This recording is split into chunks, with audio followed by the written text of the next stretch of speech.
दोस्तों ये देखिए आपके लिए मैं लाया हूँ एलिफेंट। ये एलिफेंट बहुत ही प्यारा है, देख सकते हैं आप लोग। पहले इसके सेल लगाते हैं फिर आपको चला के दिखाते हैं ये कितना प्यारा है। इसमें 2 सेल लगते हैं, 3 लगेंगे। 3 1 2 और ये आया आपका 3 सेल। और इसको हम लोग क्या करेंगे, ऐसे बंद कर देंगे। आपका ये बंद हो गया और इसको चालू कर लेंगे हम लोग। देखिए देखिए कितनी तेज चल रहा है। इसको चलाएं क्या? चलाएं बच्चों? बताइए आप लोग, कमेंट करके बताइए, चलाते हैं।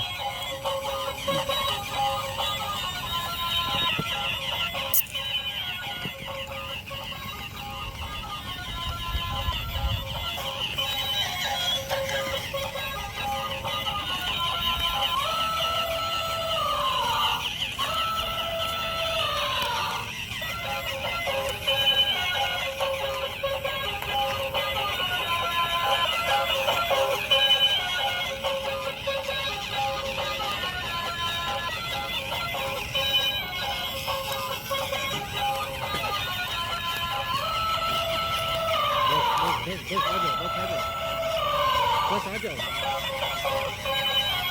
जाओ।